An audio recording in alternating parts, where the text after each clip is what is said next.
मिठू तोता तो जंगल में दाना लेने के लिए निकला था। वो जैसे ही जंगल में जाता है वो एक दरख्त से टकरा जाता है, जिसकी वजह से वो ज़मीन पर आ गिरता है। मिठू को तो बहुत चोट लगी थी कि तभी वहाँ बंटी और टोनी चिड़िया आ जाते हैं। वो दोनों उसके पास बैठते हैं। मिठू, तुम यहाँ जमीन पर क्यों पड़े हुए हो? क्या कोई मसला है तुम्हारे साथ? क्यों पड़े हुए हो जमीन पर? बताओ ना। अरे आंटी और अंकल, तुम दोनों कौन हो और यहाँ क्या करने आए हो मेरे पास? हैं पागल? मुझे लगता है ये दरख्त से टकराने की वजह से नीचे गिर पड़ा है और अब इसकी याददाश्त चली गई है। इसको उठा के घर ले जाना होगा। नहीं नहीं, याददाश्त बिल्कुल भी नहीं गई होगी। कुछ मसला हुआ होगा। वैसे हम इसको पहले घर लेके जाते हैं, बाद में इससे पूछेंगे। इसके बाद टोनी चिड़िया और बंटी कबूतर मिठू तोते को वहां से उठाते हैं और अपने घर ले जाते हैं। वो टोनी चिड़िया के घर जाते हैं जहां उसका पति भी होता है। अरे अरे, तुम दोनों यहाँ क्यों इसको लाए हो? है क्या हुआ इसको? ये नीचे क्यों लेटा हुआ है? अब कोई कुछ बोलो भी, बताओ। ये जंगल में से गुजर रहा था, वहां ये एक दरख्त से टकराया और नीचे गिर गया। हम दोनों भी वहां से गुजर रहे थे, इसलिए हम दोनों इसे उठाकर मेरे घर ले आए। आंटी आंटी, तुम मुझे यहाँ क्यों लाई हो? ये घर किसका है? और ये दोनों जोकर कौन है? ये यहाँ क्या कर रहे हैं मेरे साथ? भगाओ इनको दोनों को। मुझे तो लगता है इसकी याददाश्त तो वाकई ही चली गई है, वरना ये ऐसी भड़की भड़की बातें तो बिल्कुल भी नहीं करता और ऐसे अंदाज में तो बिल्कुल भी नहीं कहता। अरे आंटी, ये जोकर क्या कह रहा है मेरे बारे में? बकवास कर रहा है क्या? पागल जोकर। इसके बाद मिठू घर में यहाँ से वहाँ उड़ना शुरू कर देता है। वो पागलों वाली हरकतें कर रहा था। ये तो पागल हो गया।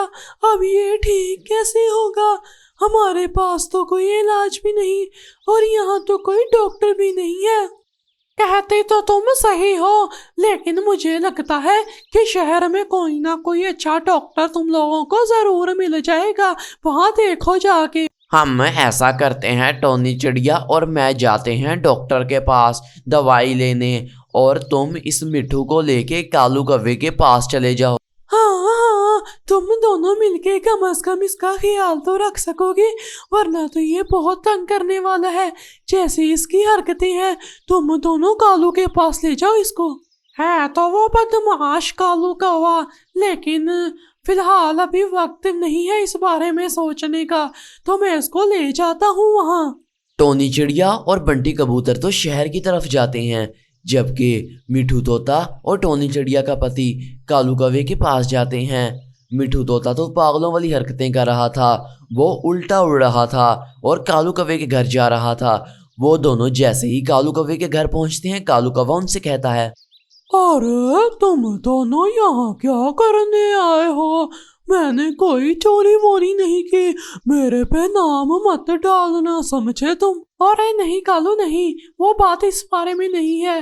मिठू सुबह जंगल से गुजर रहा था, ये दरख्त से टकराया और नीचे गिरा तो इसकी याददाश्त चली गई है। मेरी बीवी और बंटी तो दवाई लेने गए हैं, हम दोनों को इसका ख्याल रखना है। अच्छा ठीक है, रह लेने दो इसको यहाँ, लेकिन इसका ख्याल तो तुम भी रख सकते हो। तुम क्यों नहीं रख लेते इसका ख्याल? मुझे तो जंगल में दाना ढूंढने जाना है, जबकि ये मिठू पागल होने के बाद बहुत पागलों वाली शरारतें कर रहा है। इसके बाद टोनी चिड़िया का पति दाना ढूंढने के लिए वहां से चला जाता है। ओए मिठू, तुझे क्या हो गया जो तू ऐसी हरकतें कर रहा है? कहीं ड्रामे तो नहीं कर रहा है? बता कुछ। काली शक्ल वाले, तेरा मुंह ऐसे है जैसे किसी ने कालक फेर दी हो। तुझे चोट लगी है, वरना ऐसी बातें करके तूने मुझसे मार खानी थी। इसके बाद मिठू तोता जो पागल हो चुका था कालू कौवे को पकड़ लेता है। वो कालू कौवे को घर से बाहर ले जाता है और जंगल में जाने लगता है। वो जंगल से गुजरते हुए कालू कौवे को नीचे फेंकता है। कालू कौवा गिर जाता है। अरे वाकई टोनी चिड़िया के पति ने सही कहा था, ये तो पागल होने के बाद बहुत ज्यादा शरारती हो गया है, पकड़ना होगा। इसके बाद कालू कौवा मिठू तोते के पीछे पीछे होता है। मिठू तोता तो आगे भाग रहा था, वो चील के पास जाकर बैठ जाता है।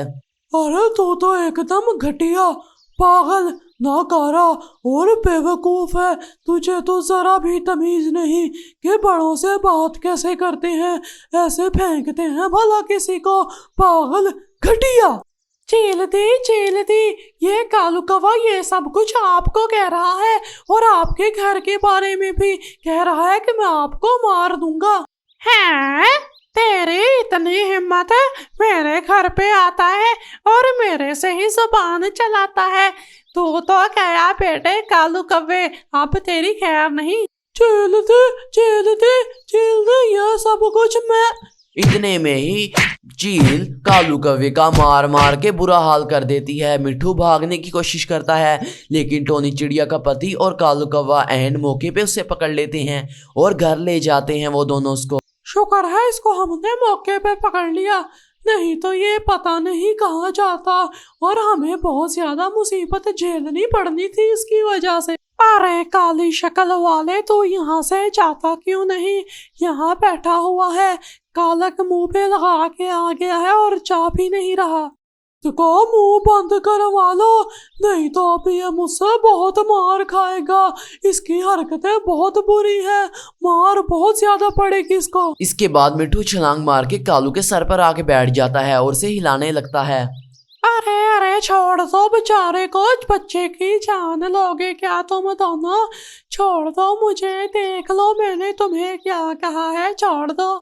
मिठू बस थोड़ी देर ठहर जाओ, बंटी और मेरी बीवी तुम्हारी दवाई लेकर आते ही होंगे, उसके बाद तुम ठीक हो जाओगे।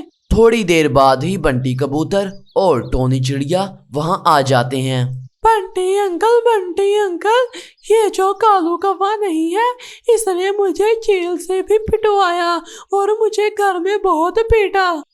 अरे तुझे तमीज नहीं है कि एक बीमार को पीटा नहीं करते और ना ही पिटवाया करते हैं, तू तो गया। इसके बाद बंटी कबूतर कालू कौवे को तो बहुत ज्यादा पीटता है। अरे ये झूठ बोल रहा है, इसने उसको नहीं पीटा, कालू कौवे ने तो उसको बल्कि जंगल से पकड़ा है। इसको दवाई खिलाओ वरना ये और पागल होगा। इसके बाद मिठू तोते को लाई हुई दवाई खिला देते हैं। अरे ये क्या हो गया मेरे साथ? मैं यहाँ क्या कर रहा हूँ? मुझे क्यों लगता है कि तुम सब मेरे से परेशान हो? है, मैं तो जंगल में दाना लेने गया था और याद आया टकरा भी गया था, पता नहीं।